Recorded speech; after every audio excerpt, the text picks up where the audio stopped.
Greetings YouTube, Captain Machine here, back for a another short, and got my limited edition Cthulhu t-shirt on. Look at that, got Cthulhu there and HP Lovecraft. Quite like this shirt. I got it from tfury.com.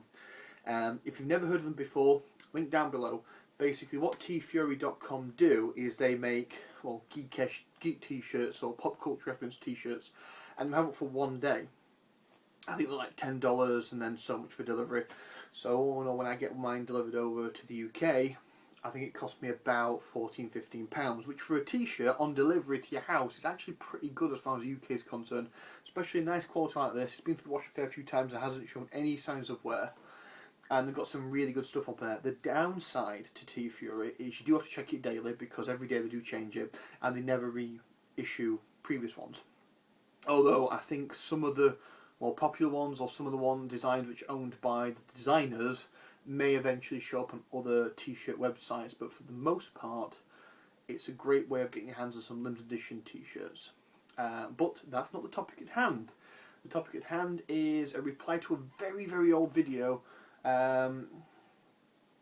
with regards to the rules for how weapon fire works in Warhammer 40,000 RPG. So again, link down below. Hopefully my reply is accepted. My video response is accepted, so you can see the link down below.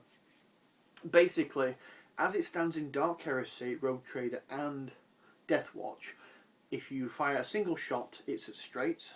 If you fire a semi-automatic burst, it's with a +10 to hit, and this is from a percentile system, for those of you not in the know. And then rapid fire, or fully automatic fire, is +20. And then from there, a semi-automatic hit for every 10 steps for every 20 you pass by, scores an additional hit. And for automatic fire, you get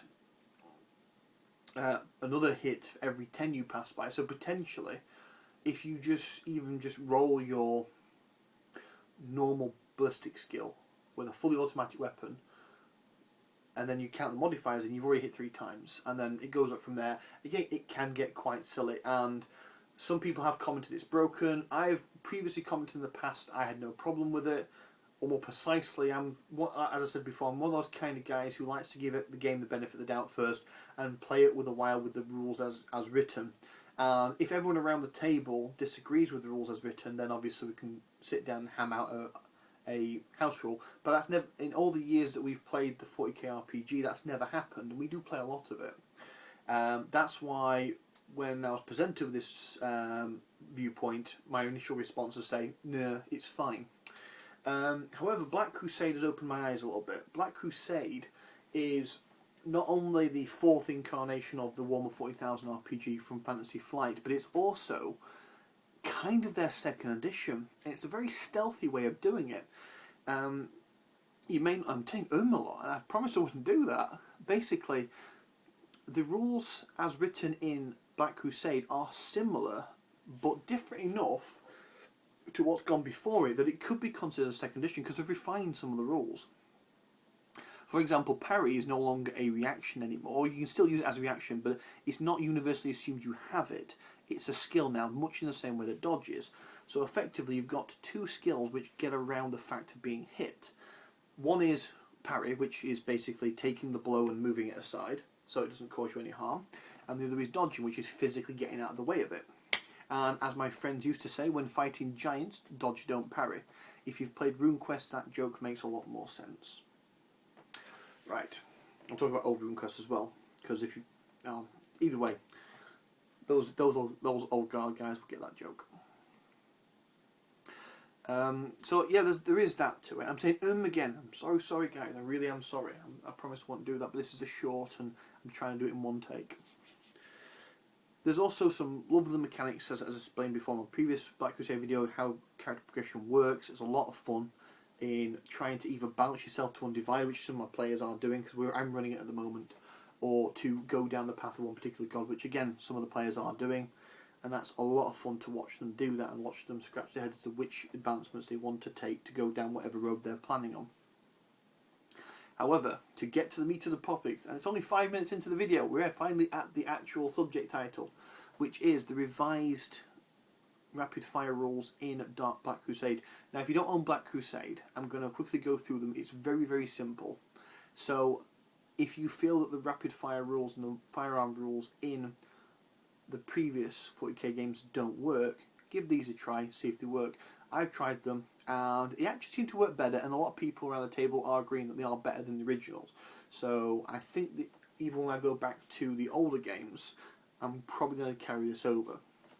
So, first of all, single shot attacks get +10 to hit. I'm assuming it's because you've got the time to steady your aim and point your gun, you know, you've actually taken the time and the effort to, you know, put the bullet where you want it to go.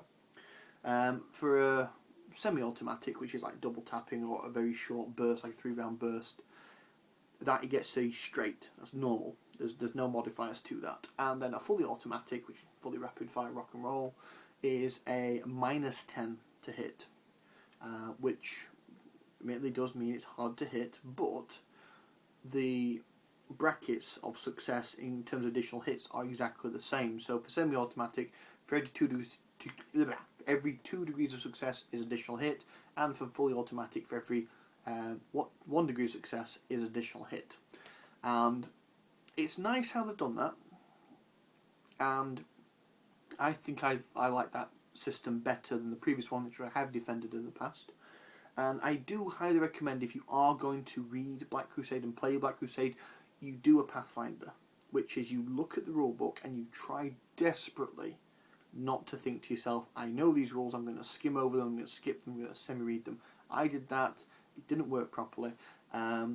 It's a brand new game, there's little nuances all over the place in terms of how the game works. The reroll mechanic, which is now off of infamy points, works differently to how it does in fate points or fortune points, so that's worth reading up on. And overall, I would say that if you are going to approach Black Crusade, try to read the rules as written as opposed to the rules you think they are, because you've had experience in the past with it. And we're 7 minutes in, I probably wasted you too much of your time. Thank you for your time, guys. Goodbye.